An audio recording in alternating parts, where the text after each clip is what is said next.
Ontem nós tivemos 2 aniversariantes, a Mariana está aí? Não, né? A pequena Mariana fez aniversário ontem, o nosso irmão Franco também fez aniversário ontem. Então, mais tarde à noite, se eles estiverem aí, não esqueçam de dar os parabéns.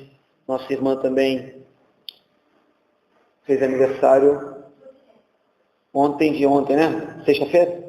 Não, foi antes, né? Foi sexta? Quarta-feira. Quarta-feira é aniversário da nossa irmã Rosilene também.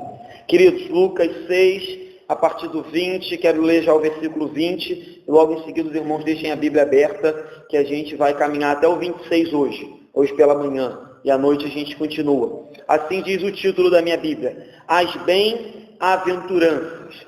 Versículo 20. Então, olhando para os seus discípulos, disse-lhes: Bem-aventurados vós, os pobres, porque vosso é o reino de Deus. Vamos parar aqui. Nós estamos diante do famoso Sermão do Monte, que, como eu havia dito na semana passada, nos bate, nos exorta e nos espreme, porque é um sermão bem duro e bem difícil de engolir. Essa é a verdade. É um sermão que vem na contramão daquilo que normalmente nós estamos acostumados a fazer. Então o texto começa dizendo que Jesus olhou para os seus discípulos. E qual é o contexto dessa passagem? A gente lembra, semana passada eu preguei aqui, Jesus subiu ao monte para orar, escolheu 12, desce do monte, para numa planura, e ali ele começa a curar muitos enfermos, começa a expulsar demônios, e de repente ele para daquele momento de cura, olha para os discípulos e profere a primeira bem-aventurança, que aqui, no versículo 20, é para os pobres.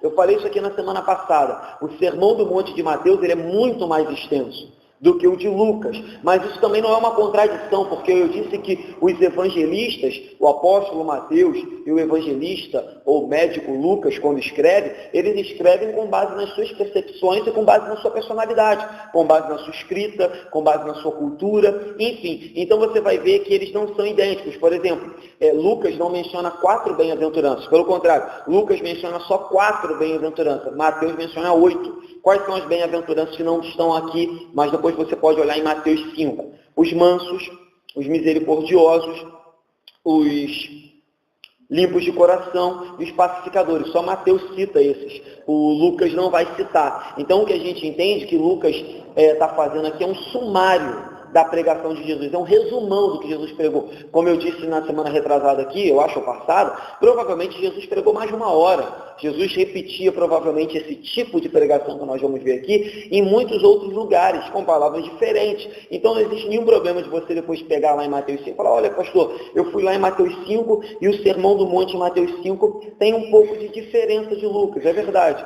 Mateus é um pouco mais extenso e eu já expliquei aqui na semana passada por quê. Então o texto começa no versículo 20 dizendo: olhou para os discípulos. É bem verdade que o foco principal de Jesus nesse sermão eram os seus discípulos, os 12 e os outros discípulos, porque quando ele escolhe os 12, o texto diz assim: e descendo ele com eles, os 12, parou numa planura onde se encontravam muitos discípulos. Então, nesse contexto, Jesus está pregando para os 12, está pregando para muitos discípulos. Então, o discurso de Jesus aqui, apesar de ser um discurso amplo, creio eu que ali deveria haver também grande parte da galera que tinha acabado de ser curada. Ali devia ter gente que acabou de ser liberta de espírito imundo. Mas o foco de Jesus, o que ele está fazendo é discipulando os seus discípulos. Ele escolheu 12. Então, o que ele está fazendo é formar a mente daquela igreja que nascia ali, para que eles daqui a pouco avancem pelo mundo pregando o evangelho. Então, o foco é os discípulos. Então, a primeira bem-aventurança que aparece aqui é acerca dos pobres. Jesus diz: bem-aventurados vós. Então, quando ele fala vós, ele está falando com o público que o ouve. Então, se eu chego hoje e digo bem-aventurado vós, é claro que eu estou me limitando, ou estou me referindo a vós que me escutam aqui agora. Então, ele diz vós, entre vírgula, os pobres, porque vosso é o reino de Deus. Mas aí, como eu havia dito, eu creio sim que esse texto, ele tem uma ênfase maior aos discípulos, porque o próprio Lucas, no capítulo 18, 28, diz assim: e disse-lhe Pedro: eis que nós deixamos nossa casa e te seguimos. Ou seja, os discípulos de Jesus eram, querendo ou não, pessoas pobres, ou pessoas que se fizeram pobres para seguir Jesus, porque deixaram tudo. E aí até que Jesus diz, olha, respondeu, em verdade te digo que ninguém que tenha deixado casa, mulher, irmãos, pai, filhos, por causa do reino de Deus, não receba no presente, muitas vezes mais, e no porvir, a vida eterna. Então os discípulos eram sim. Mas como eu disse, o mesmo sermão que é pregado por Lucas aqui, ele é pregado um pouco mais extensivo em Mateus. E Mateus, ele acrescenta uma palavrinha que nos ajuda a entender o que Jesus está querendo dizer. Porque eu falava isso ontem lá no retiro, conversando com Mateus e com o Cristiano ali da Batista. Se a gente lê e somente lê isoladamente esse versículo, a gente pode cair no seguinte erro. Poxa, está vendo aí? Todo pobre vai entrar no reino dos céus. Todo aquele que é pobre já tem salvação garantida. Todo aquele que é pobre é bem-aventurado. E coitado dos ricos. Mas quando a gente vai para Mateus e vê a mesma bem-aventurança, Mateus diz assim, bem-aventurados vós, os pobres de espírito. Então Mateus nos ajuda. Por isso que a Bíblia interpreta a Bíblia. Por isso que a Bíblia se completa. Então a gente lê aqui e, poxa, será que era isso mesmo? Será que Jesus estava dizendo que qualquer pobre vai ter acesso à vida eterna? E eu creio que não, porque eu não sei se os irmãos lembram, mas em Provérbios 39, o texto diz assim, o autor fala assim, Senhor, não me permita ser muito rico, para que caso eu seja muito rico, eu não me torne soberbo e não venha dizer, eu não preciso do Senhor, porque eu tenho tudo. Mas aí o mesmo autor diz assim, mas também, Senhor, todavia, não me permita cair numa extrema pobreza, para que eu não tenha que furtar e profane o teu nome. Então você vê que nem toda pobreza glorifica o nome de Deus, nem toda pobreza. Em Isaías 8, aí é um castigo de Deus sobre a nação de Israel. Isaías 8, 21 diz assim, passarão pela terra duramente oprimidos e famintos. Então Deus está dizendo, olha, o povo de Israel vai ser oprimido e faminto. Aí olha o que Deus diz, por meio do profeta Isaías. E será que quando tiverem fome, aí você fala, pois Jesus falou que quem tem fome é bem-aventurado, né? Quem é pobre é bem-aventurado, então está garantido. Aí o Isaías diz assim, quando tiverem fome, olha o que os israelitas endurecidos fariam. Enfurecendo-se, amaldiçoarão ao seu rei e ao seu Deus, olhando para cima. Então você vê que nem toda pobreza traz quebrantamento e humildade na vida das pessoas. Então pobreza não é um passe livre para o céu. Mas aí, fazendo um link com Mateus diz, bem-aventurado os pobres de espírito. Então o que a gente entende? Que apesar de os discípulos terem mesmo largado tudo para seguir Jesus, nós vemos aqui na pesca maravilhosa, os discípulos, Pedro e Tiago e João, se não me engano, eles arrecadaram tantos peixes, que as redes se rompiam, o barco quase naufragava de tanto peixe nas redes, e o texto diz lá no finalzinho, e largando tudo, seguiram. Mateus, publicano, cobrador de impostos, deveria ter uma condição financeira boa, o texto dizia, ele largou tudo e seguiu a Jesus. Então, é verdade que os discípulos se fizeram pobres financeiramente pelo reino de Deus. Mas o que esse texto quer dizer é que Jesus está mais preocupado com aqueles que são pobres de espírito, com aqueles que entendem a sua necessidade de Jesus, aqueles que olham para si e dizem, Jesus, se eu não tiver de ti, se o teu Espírito Santo não me ajudar, se o Senhor não me conduzir, eu sou pobre, nu e necessitado. Eu não tenho nada, Senhor. Então eu preciso de ti. Essa é a pobreza que Jesus está dizendo. Bem-aventurados vós os pobres, porque vosso é o reino de Deus. Então cuidado. Jesus nunca disse que todo e qualquer pobre vai entrar no reino de Deus simplesmente por ser pobre. Senão a gente teria dois tipos de salvação. A salvação pela fé e a salvação pela pobreza. E isso não é o que a Bíblia nos ensina. Então, caminhando, versículo 21 diz assim, bem-aventurado vós. Então agora a gente está diante da segunda bem-aventurança. Bem-aventurado vós, os que agora tendes fome, porque sereis fartos. Então vamos parar aqui. Então mais uma vez, Jesus falou do pobre, no versículo 20, e agora ele fala dos que têm fome. E aí você entende que pobre no versículo anterior não pode ser todo pobre financeiramente, porque o pobre financeiramente, automaticamente, ele vai ter uma condição, ele vai viver momentos de fome. E se Jesus estivesse falando de pobreza financeira no versículo 20, para que ele ia repetir no versículo 20, olha, vós que tem fome? O pessoal ia falar, Jesus, o Senhor já falou dos pobres. E pobre por si só, passa fome algumas vezes na vida.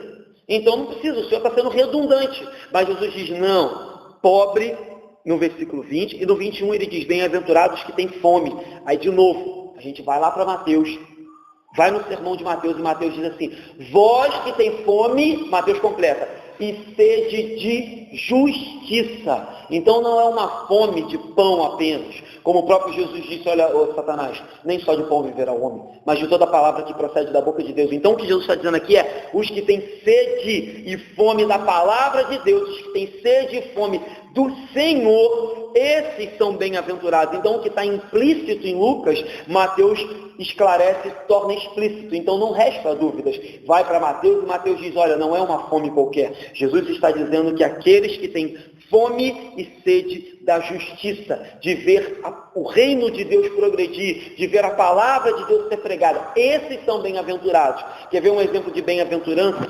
Em próprio Lucas, capítulo 18, Lucas diz que entraram 2 homens a orar no templo, o publicano e um fariseu. E o fariseu levantava a voz, levantava a mão, olhava para o céu e dizia, olha, Senhor, eis-me aqui, eu não sou como aquele publicano, pecador, eu sou fariseu, e se auto-exaltava. E o publicano, lá no finalzinho, o texto diz que ele não tinha nem mesmo a audácia de olhar para o céu, ele de cabeça baixa, batia no peito e diz, ser propício a mim, pecador. Isso é fome e sede de justiça. Entrar aqui a cada domingo, a cada quinta e dizer, Senhor, ser propício a mim. É acordar a cada dia antes de levantar da cama e falar, Senhor, ser propício a mim. Porque se o Senhor não for comigo, quando eu colocar o pé na rua, eu estou perdido. Eu estou entregue. Eu estou na mão dos inimigos, eu estou na mão dos espíritos maus, se o Senhor não for comigo. Então, esse é o sentimento, a fome e sede espiritual nos leva a ansiar, nos leva a sentir sede, nos leva a querer, eu preciso, nos leva a secar a língua, a boca fica seca, a garganta arranha, porque eu preciso da palavra de Deus, eu preciso da justiça do Senhor, eu preciso da misericórdia dele, senão eu me torno um faminto espiritual. 21b, terceira bem-aventurança.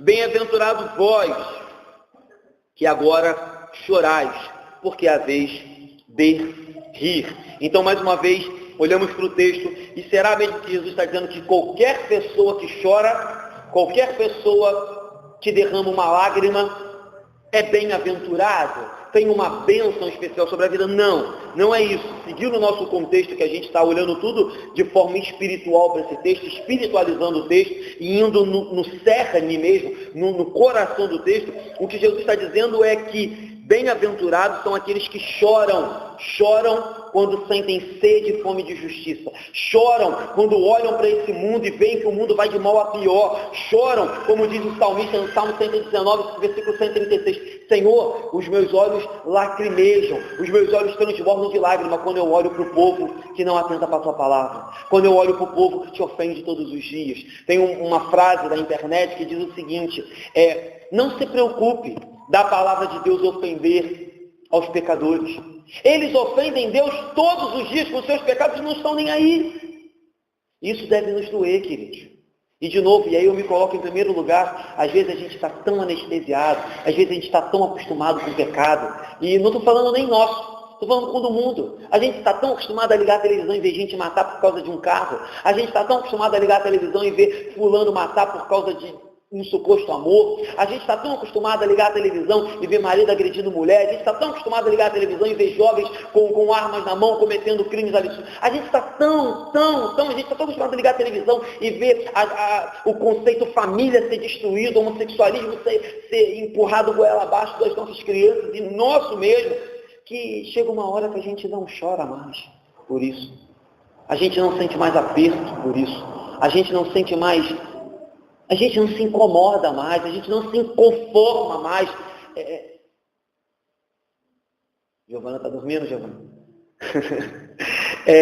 A gente não se incomoda, e eu creio que o que Jesus está dizendo é isso, chore pelo reino, chore pelas almas que estão se perdendo, chore pelo pecado que a cada dia confronta Deus, chora por tudo de mal que tem acontecido, chora porque o reino de Deus tem sido afrontado, chora porque dentro das igrejas as pessoas têm procurado simplesmente viver uma vida de suprir as suas necessidades, chore por isso. Então, aí Mateus completa e diz assim, aqueles que choram serão consolados. Lucas não fala isso. Lucas só diz, bem-aventurados que agora chorais, porque haverão de rir. Aí Mateus tira o rir e Mateus diz, bem-aventurados que choram, porque serão consolados. Então fica até melhor, porque o choro pelo pecado, ao mesmo tempo que nós choramos, nos derramamos aos pés da cruz, nós temos certeza que somos consolados quando olhamos para o amor de Deus, para a misericórdia de Deus e vemos que Ele perdoa o maior dos pecados. O maior dos pecadores,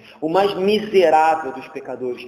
Deus perdoa, então nós sentimos o nosso coração consolado. É de grande consolo quando nós evangelizamos um pecador perdido e vemos ele entrar pelas portas dessa igreja, nosso coração ferve, o nosso coração se alegra. O consolo, aquelas noites mal dormidas, aquele pensamento, onde é que está fulano? Eu convidei, ele não veio, eu chamei, ele não apareceu, caramba, será que ele nunca vai vir? O nosso coração transborda de consolo, porque é o consolo que vem de um pecador arrependido. Esse é o contexto do consolo que Jesus está dizendo aqui. Então, cuidado com isso. Esse choro é um choro teocêntrico, Deus no centro de todas as coisas. É um choro pela santidade de Deus. É um choro porque a cada dia, inclusive nos nossos tempos, Deus tem sido colocado de lado e o homem tem sido colocado no meio. Esse tem que ser o nosso choro. Isso tem que nos entristecer. Essas têm que ser as lágrimas que regam, as lágrimas que vão fazer brotar flores, mas flores de arrependimento, de contrição, de quebrantamento. O texto segue, 22 e 23, nós vamos para a quarta bênção que diz assim: bem-aventurados sois quando os homens vos odiarem e quando vos expulsarem da sua companhia, vos injuriarem e rejeitarem o vosso nome como indigno por causa do Filho do Homem. Para aqui. A quarta bênção, mais uma vez, ela vai nos chocar. Jesus diz que bem-aventurados são os pobres de espírito. Jesus diz que bem-aventurados são os que têm fome e sede de justiça. Jesus diz que bem-aventurados são os que choram devido à condição miserável que esse mundo vive.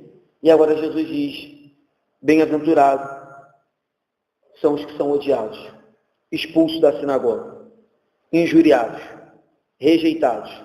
E aí, em certo sentido, isso era profético, porque já começava naquele momento, no próprio capítulo de João, capítulo 15, versículo 18, Jesus diz assim: se o mundo vos odeia, sabei que primeiro do que a vós outros, me odiou a mim. Então, o que Jesus estava dizendo era, o ódio já começou. A perseguição já começou, ela já está instaurada. Os fariseus já estão se rebelando contra mim e contra o reino de Deus. Mas esperem que as coisas vão piorar. E aí Jesus olha para esses homens que estavam sendo disciplinados e diz, vocês vão ser expulsos das igrejas. E aí, já contextualizando um pouco, quantas pessoas, talvez vocês não conheçam muitas, mas eu conheço histórias assim. Quantas pessoas você não conhece que foram expulsos da igreja porque questionaram determinadas práticas que não eram bíblicas? Quantas pessoas vocês não conhecem que passam na rua e às vezes viram a cara para a gente simplesmente pelo fato de a gente ter exortado ou ensinado a verdade? Quantas pessoas não estão aí magoadas, entristecidas e feridas porque simplesmente foram odiados? E aí eu vou dizer, por causa da verdade. Entenda o seguinte, Jesus diz assim no final, por causa do Filho do Homem. Então, entenda, você não tem que ser odiado, expulso, perseguido, injuriado por causa do seu mau caráter. por causa de uma postura leviana, por causa de uma postura incoerente, por causa de uma postura hipócrita. Não é isso que Lucas está dizendo que Jesus pregou. Ah, pastor, estou sofrendo uma perseguição lá no meu trabalho, mas aí quando a gente vai ver direitinho, você causou aquele problema no seu trabalho. Jesus está dizendo que não, vocês têm que se sentir bem-aventurados quando isso acontecer devido ao proceder perfeito, devido a uma atitude santa, devido a se colocar no seu trabalho e falar, não, eu não aceito essa propina. A falar, não, eu não aceito fazer corpo mole no meu trabalho. Não, eu não aceito ludibriar o meu patrão. Não, eu não aceito lá onde eu estudo fazer igual todo mundo faz. Já dei esse exemplo aqui. Até o quarto período eu colei. Mas depois que Deus me exortou, eu passei os outros 5 períodos de direito, mas passei sem colar. Os últimos 5 períodos de direito foi sem colar, foi um perrengue, mas foi sem colar. Então, muitas das vezes eu escutei, claro, eu não tirava aquilo como uma perseguição, mas eu cansei de escutar, poxa, Anderson, não passa cola nenhuma, poxa, Anderson faz a prova e sai correndo, vai embora. Então, se um dia eu sofresse alguma injúria ou perseguição, não deveria ser pelo fato de eu causar aquele problema, mas pelo fato da minha postura ser diferente da postura do mundo. Então, cuidado. Tem um monte de crente aí chorando, um monte de crente usando a linguagem da internet, um monte de crente mimizeiro, um monte de crente de chororô aí. Pastor, meu vizinho, é perseguido todo mundo. Meu vizinho, meu colega de trabalho, minha família, todo mundo persegue ele. Querido, avalie as suas atitudes e veja se a perseguição é porque você tem sido sal e luz. Mas se a perseguição é porque você tem sido uma pessoa complicada e que você tem culpa nisso, cuidado, a culpa é sua e não é isso que o texto está dizendo. Então Jesus vai dizer lá em Mateus, quando ele fala desse texto, exultem, saltem de alegria, porque aquilo que eu tenho guardado para vocês é incomparavelmente maior. E alguém consegue imaginar que história é essa? De ficar alegre quando é perseguido? Por isso que eu digo que o Sermão do Monte choca, o Sermão do Monte exorta, o Sermão do Monte vai de encontro ao nosso coração. Eu já repito isso aqui várias vezes, porque eu acho muito importante. É muito comum se eu perguntasse aqui agora, queridos, quantos aqui obedecem a Bíblia? Quantos aqui têm a Bíblia como a sua única regra de fé e prática? Quantos aqui creem na Bíblia? E todo mundo ia levantar a mão. Eu ia falar, poxa, que glória. Mas aí quando a gente chega aqui e o texto diz assim, quando vos odiarem, quando vos expulsarem, quando vos perseguirem, quando vos rejeitarem, ao 23 diz assim, regozijai-vos naquele dia, exultai, porque grande é o vosso galardão no céu, pois desta forma procederam seus pais com os profetas. Então olha o que Jesus está dizendo, exultem, alegrem-se. Aí eu digo aqui, que bom, irmãos, todos vocês seguem a Bíblia, que bênção, todos vocês obedecem a Bíblia. Aí quando você me procura no particular e fala, pastor, mas lá no meu serviço me perseguiram. Aí eu digo, queridos, regozijai-vos, exultai. Você vai virar as costas e falar, pastor, está ficando louco. Pastor, está ficando maluco, não sabe nem dar mais conselho. Fui lá procurar ele para falar que estão me perseguindo. Ele mandou me alegrar. Ele mandou me regozijar. Esse pastor não sabe nada de aconselhamento pastoral, é louco. Não sabe nada. Ele veio me dar uma palavra de como que eu ia pegar aquele meu colega do trabalho na curva. Como que eu faço para responder ao meu vizinho. O pastor nem me mandou fazer aquela oração, sabe? De praga gospel. Senhor, pega ele. O pastor nem me orientou assim, eu creio que o pastor ia falar para eu fazer uma oração, taca fogo no meu vizinho, e o pastor falou, regozijai-vos. E aí, eu digo constantemente que tem muita gente nas nossas igrejas que professam seguir a Bíblia, ler a Bíblia, obedecer a Bíblia, mas quando a Bíblia fala, regozijai-vos, fala, aí não, pastor, aí, pô, tá de brincadeira? O camarada lá tá me perseguindo direto. Não, isso aí eu não quero não. Pastor, isso aí é só para Jesus e os dois. Para mim não. Eu não sou desse. Aí Jesus diz, olha querido, se você fizer assim, grande é o vosso galardão no céu. Aí Jesus nos equipara a algo muito legal. Jesus diz assim, isso que estão fazendo com vocês, os vossos pais, pessoal lá do Egito, pessoal de Israel, lá do Antigo Testamento, fizeram com todos os profetas que eu mandei. Se os profetas foram perseguidos, Jesus só faltou dizer isso, se eu estou sendo perseguido, se eu vou ser morto por eles, por que vocês, igreja congregacional de Andorinhas, esperam melhor dessa terra? Esperam ser bem recebidos em qualquer lugar, esperam não serem compreendidos. Por que vocês esperam ser aceitos em todos os lugares e serem louvados? A gente vai ver isso mais na frente. Por que, se os profetas foram mortos, se os apóstolos foram mortos, se Jesus foi morto, por que congregacional em Andorinhas acha que tem que ser a melhor? Cuidado com isso. Jesus diz, olha, o dia que você sofrer e se exultar pelo amor de Jesus, você, olha que bênção, você está se assemelhando a Isaías, Jeremias, Ezequiel, a Eliseu, a Elias, aos 12. Você está se assemelhando a eles, porque o que está acontecendo com você foi o que aconteceu com eles. Mas a gente não quer se assemelhar a eles. A gente quer ser um clube gospel especial, a gente quer ser filhos mimados e protegidos de toda e qualquer tribulação, mas não é isso que o texto está dizendo. O texto diz, alegrai-vos, de novo, jamais esqueça, alegrai-vos por causa do nome dele, quando por causa dele fomos perseguidos, e não por causa das nossas imperfeições. Diante das nossas imperfeições, nós temos que ter humildade de falar, me perdoa, eu errei, é verdade, estou sofrendo esse dano porque eu plantei, estou colhendo esse abacaxi porque eu plantei, estou colhendo esse pepino porque eu plantei. Então, cuidado com isso, queridos. O que Jesus está dizendo aqui é acerca de perseguição por causa do evangelho, da verdade, como acontece na igreja perseguida, que a gente bem já mencionou aqui semana passada. Seguindo, o texto agora vai ter um outro título e diz assim, os ais. Então você vai ver que para cada bem-aventurança, foram 4, pobres, famintos,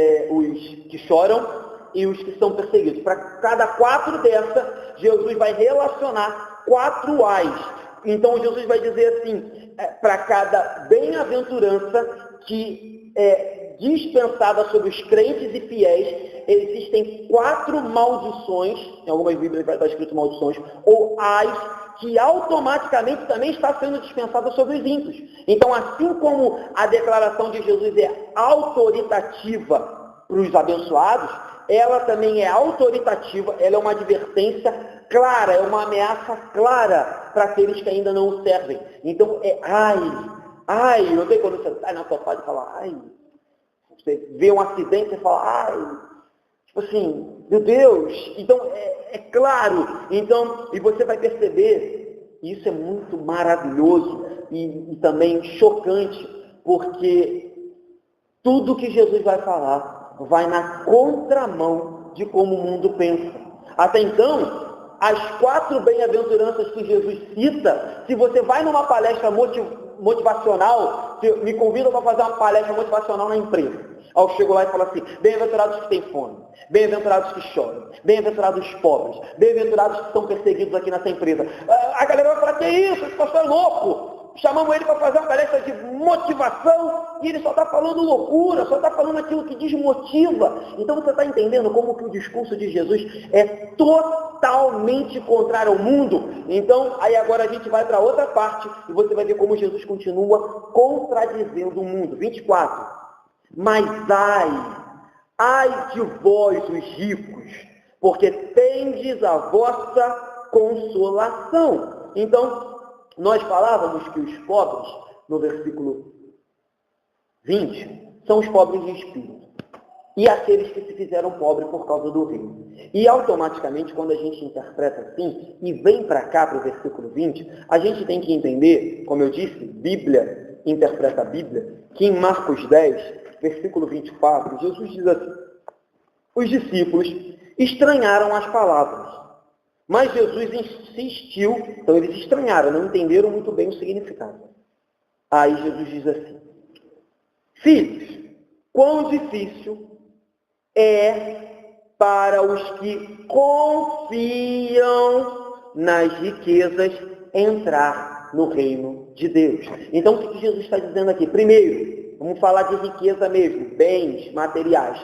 Quão difícil é para aqueles que confiam nas riquezas de entrar no reino. Voltando para a questão espiritual, quando Jesus diz pobres de espírito, quão difícil é para aqueles fariseus, saduceus, religiosos que frequentam as nossas igrejas hoje, quão difícil é para eles que se acham ricos, se acham fartos, se acham os bambamães, se acham os autossuficientes na espiritualidade.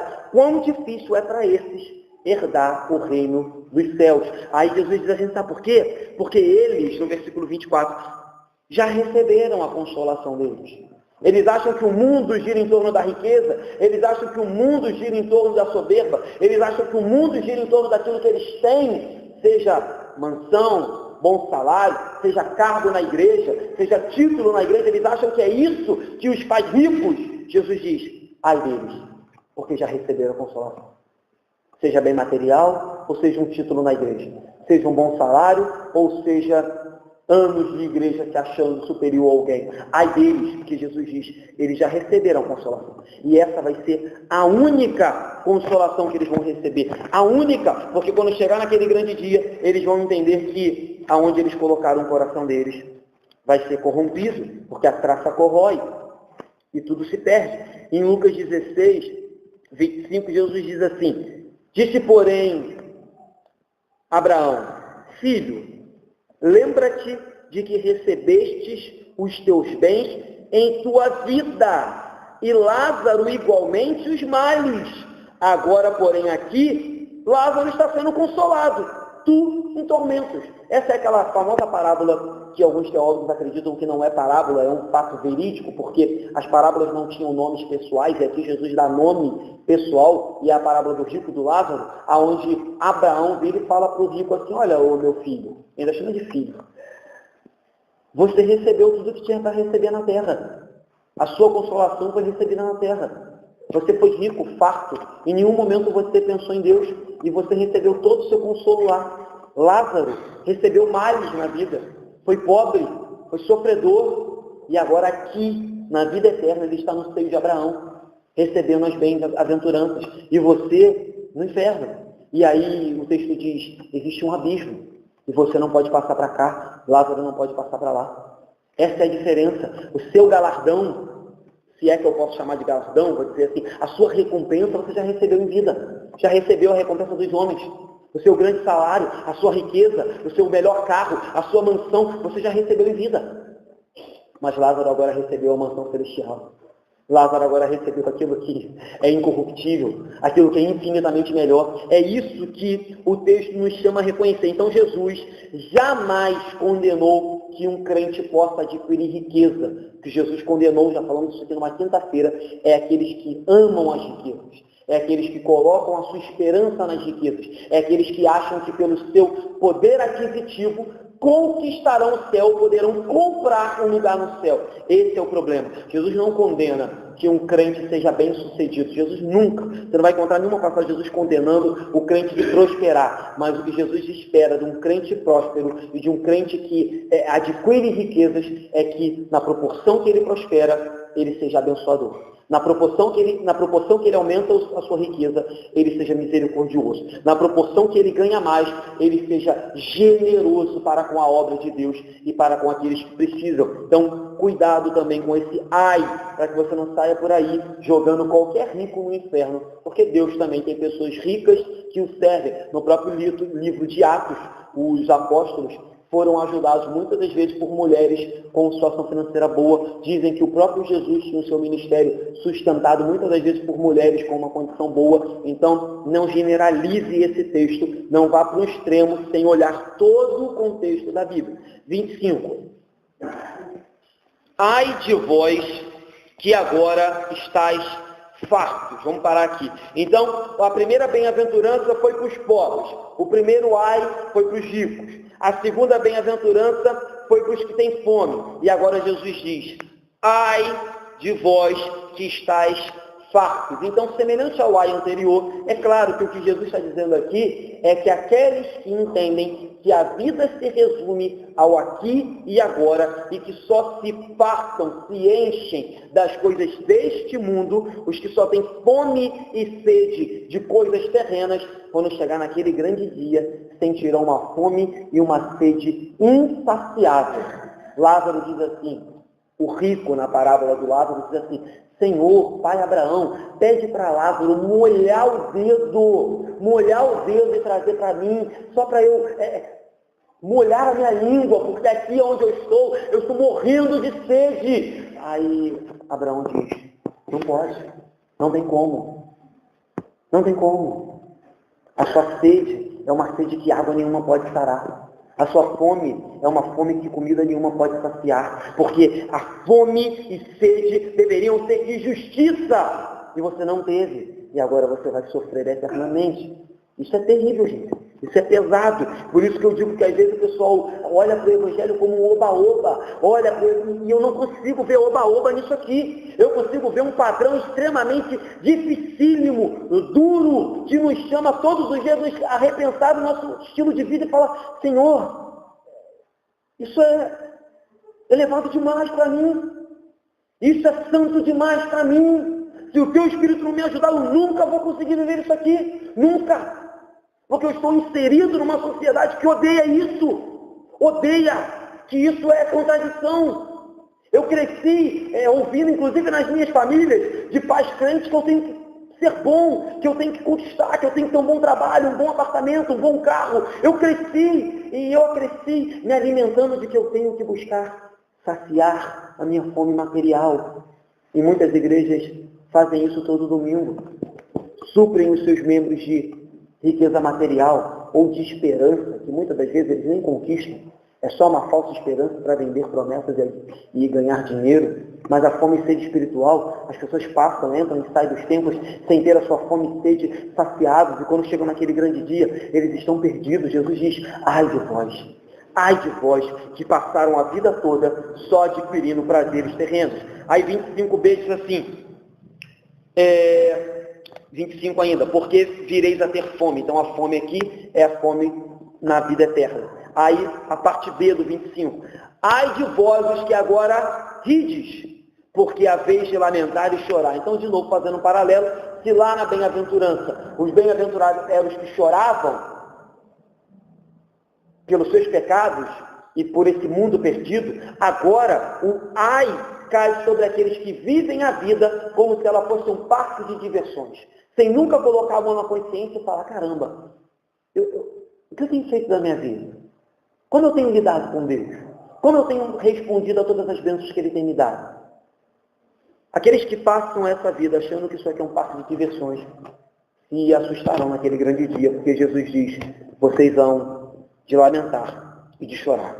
Ai de vocês que não entendem que essa vida requer responsabilidade e que tudo que se planta nessa vida traz consequências. Ai de vocês que passam a vida inteira sem entender a seriedade do Evangelho. Ai de vocês que passam a vida toda e nunca choram por aqueles que estão lá fora, que nunca choram por aqueles que têm fome, que nunca choram por aqueles que não têm de dormir, que nunca choram por aqueles que estão entregando a sua vida na prostituição, nas drogas e no homossexualismo.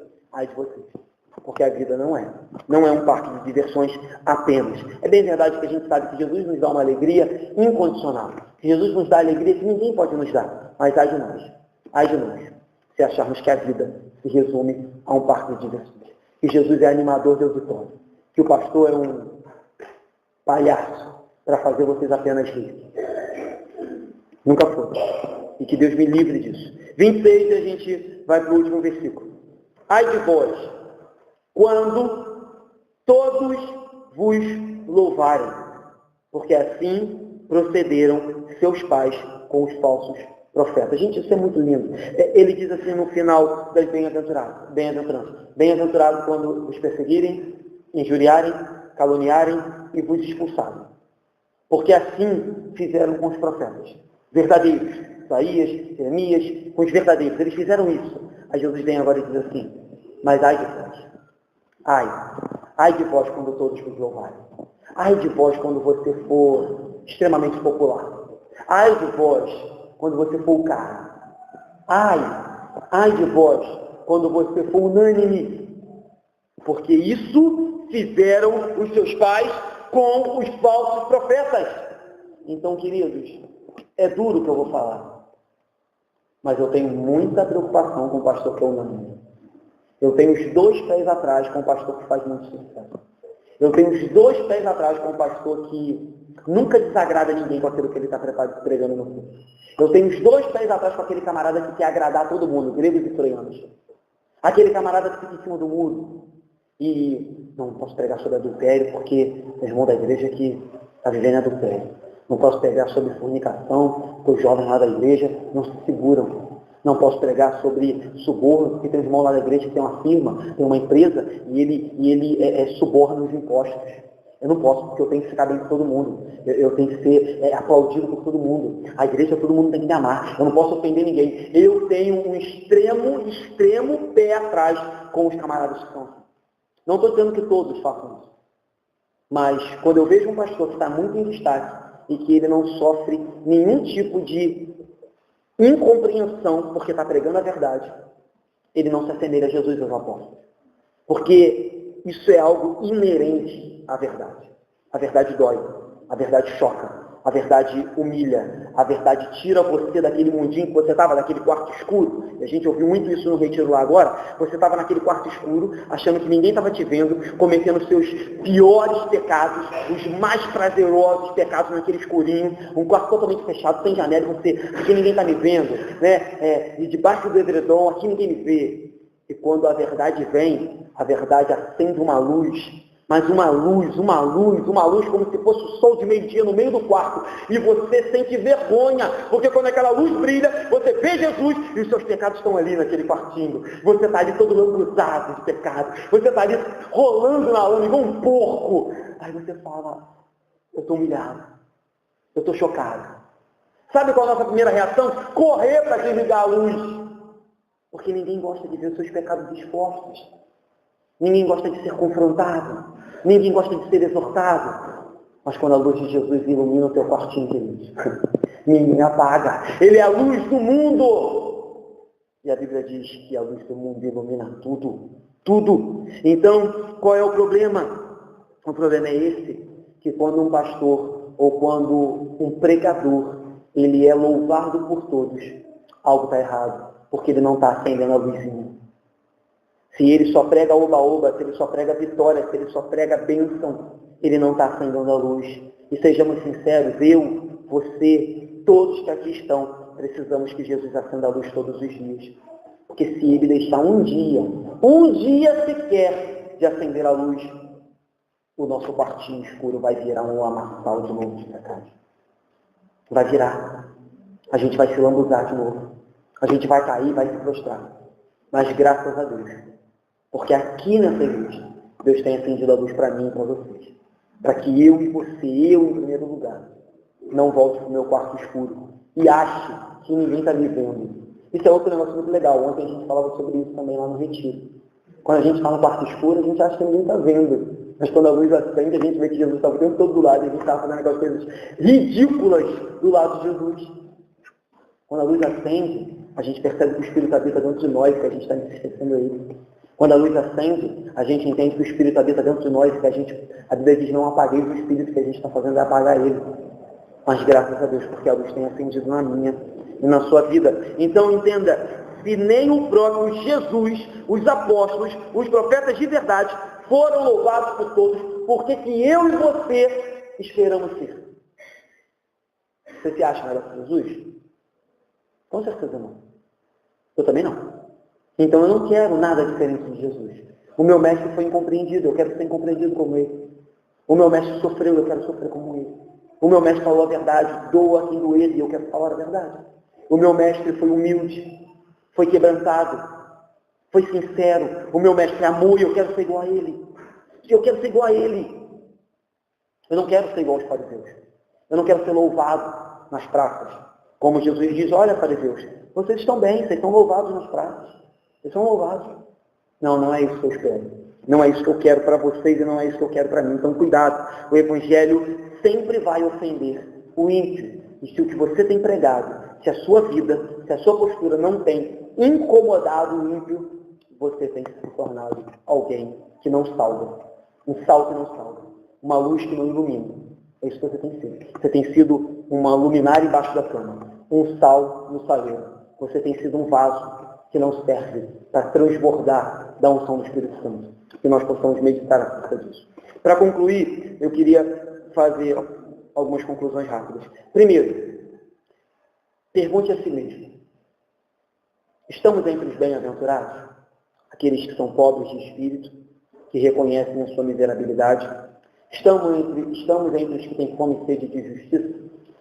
Nos inconformamos quando vemos a cada dia esse governo maldito prosperar as suas maldades. Isso nos inconforma, isso nos deixa revoltados, isso deveria. Estamos entre aqueles que choram quando olham para esse mundo e veem que o mundo está de mal a pior. Estamos entre aqueles que são mal compreendidos por causa do Evangelho. É aqui que nós deveríamos estar. Não estou pedindo que você seja perfeito em tudo isso, mas é aqui que nós devemos desejar estar. É aqui, entre os pobres, entre os que têm fome, entre os que choram, entre os que são odiados. Outra pergunta que eu e você devemos nos fazer todos os dias. Estamos entre os ais, os ricos, que colocam a sua esperança na riqueza? Estamos entre os fartos que acham que a vida se resume aqui agora? Estamos entre os que sorriem e acham que essa vida se resume a um parque de diversões? Estamos entre aqueles que são louvados por todos? Se pergunte isso a cada manhã, gente. A cada manhã. O Sermão do Monte, como eu disse, ele nos fere, mas ao mesmo tempo que nos fere, ele acende a luz. E quando ele acende a luz, ele ilumina. Quando ele ilumina, ele mostra o caminho. Quando ele acende a luz, ele diz, olha, você não precisa ficar limitado nesse quartinho escuro. Eu tenho pastos verdejantes. Eu tenho mansões celestiais. Eu tenho gozo, eu tenho plenitude. Mas você está trancado nesse quartinho escuro. Então, ao mesmo tempo que o Sermão do Monte fere, ele acende a luz, abre a porta e diz, vem para a vida, vem viver. Então, pergunte-se isso todos os dias. Eu estou nas bem-aventuranças ou eu tenho me enquadrado nos ais? Outra coisa, eu já falei um pouco disso, mas eu quero só recapitular para fechar. Você percebe que o tipo de vida que Jesus abençoa, o mundo odeia.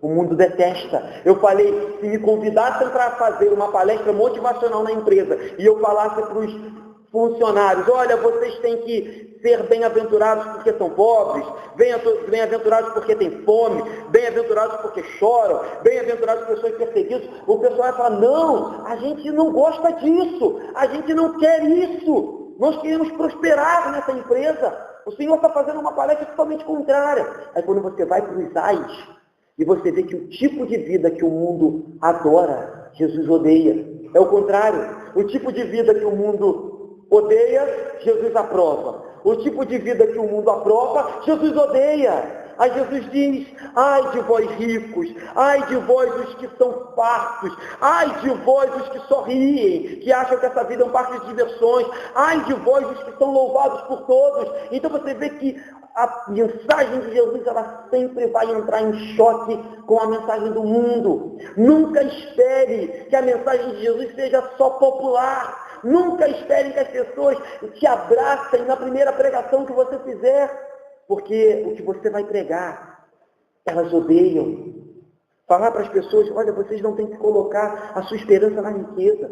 A sua casa um dia você pode perder, o seu carro um dia pode ir embora, a sua família, inclusive ela, um dia pode sofrer um grande, terrível abalo e problemas chegarem na sua família. Se você fala isso, as pessoas vão te odiar. Se você fala, olha, você não tem que viver nessa vida, achando que essa vida é um mar de alegrias, porque Jesus disse que nós teremos aflições, elas vão odiar essa mensagem. Se você diz, olha, vocês não podem viver essa vida só se fartando de coisas terrenas, vocês têm que buscar as coisas celestiais, eles não vão querer. Se você falar, queridos, tem algo de errado com a sua vida, você não tem sido perseguido pelo Evangelho, você não tem sido incompreendido pelo Evangelho, você pode ter certeza, queridos, o mundo vai odiar essa mensagem. O mundo vai negar essa mensagem. Até que, soberanamente, o Espírito Santo quebre o coração, abre os ouvidos, cure a cegueira e mostre, essa é a mensagem do Evangelho. É isso que vocês têm que amar. Mas pense, e aí eu estou dizendo, o mundo odeia, o mundo aprova, o mundo isso, o mundo aquilo, mas vamos ser críticos, vamos olhar para o nosso umbigo. Quantos evangélicos não odeiam isso? Quantas igrejas evangélicas não têm odiado a pregação de Jesus? Quantas igrejas evangélicas têm buscado ai, eu quero ser rico, eu quero ser farto, eu quero rir, pastor, eu quero ser louvado por todos, eu quero status, eu quero gravar, eu quero fama, eu quero ser cabeça, eu quero dupla honra. Olhar para o mundo é fácil, mas quantas igrejas hoje não têm vivido os ais que Jesus diz, ai de vós, virou as bem-aventuranças da igreja gospel, virou as bem-aventuranças da igreja moderna. Gente, isso tem que nos chocar, isso tem que nos fazer assim, aonde nós estamos indo, o que aconteceu com o mundo evangélico, o que aconteceu com os crentes, em que momento da vida eles esqueceram que as bem-aventuranças são os que choram, os que têm fome, os que têm sede, os que são perseguidos, e entenderam que bem-aventurança agora, no mundo gospel, são os ais. Que Deus nos livre disso. Que Deus tenha misericórdia da nossa vida, que a gente nunca caia nisso, queridos. Porque isso é lamentável. Isso só mostra uma coisa, uma frieza espiritual, um afastamento do Espírito Santo de tal maneira que não é possível que o Espírito continue a queimar o coração das pessoas que lidam com os ais como se fossem bênçãos de Deus. Pastores, inclusive, que incentivam os ais nos seus membros. Pastores, inclusive, que pegam o púlpito e dizem que os membros que não estão vivendo em riqueza estão em pecado. Que os membros que não têm o melhor desta terra, queridos, eu creio que Deus pode te dar muita coisa, mas deixe o melhor dessa terra para Satanás e seus anjos. Nós temos o céu. Para que se lambuzar em algo tão básico, se a gente tem o céu, se a gente tem a presença do Espírito? Eu fico muito entristecido quando eu olho para a realidade da igreja brasileira. E minha última aplicação dessa manhã é que esses versos apresentam um teste para provar o nosso cristianismo. E aqui eu vou terminar sendo bem duro. Queridos, se você não se encontra nas bem-aventuranças, reveja hoje os seus conceitos. Se você não entende que os ais são ais, reveja hoje o seu evangelho. Se você tem entrado nessa igreja domingo após domingo buscando aquilo que está dentro do ai, não continue vindo aqui buscar isso, porque você não vai encontrar. Não vai. Próximo. Teste o seu cristianismo. Teste se o que você diz ser é verdadeiramente verdade com base no Evangelho de Cristo, não no que eu estou pregando ou no que outros pastores aí fora pregam. Teste o seu cristianismo. Todos os dias, saia do cantinho, se coloque embaixo da luz e diga: Senhor, me mostra o que ainda preciso retirar. Revela, esclarece, ilumina até os mais escondidos cantos do meu coração que ainda não são teus. Esclarece, ilumina, revela, porque esse trecho, e a gente vai seguir à noite, vai ter mais coisa, revela qual é o nosso cristianismo, se ele é verdadeiro ou se ele é falso. Não existe meio termo, não existe em cima do muro, não existe. Pode até existir pessoas que têm lutado, batalhado para se amoldar ou melhorar mais e mais acerca da bem-aventurança. Mas não existe evangelho genuíno que se assemelha aos ais. Não existe.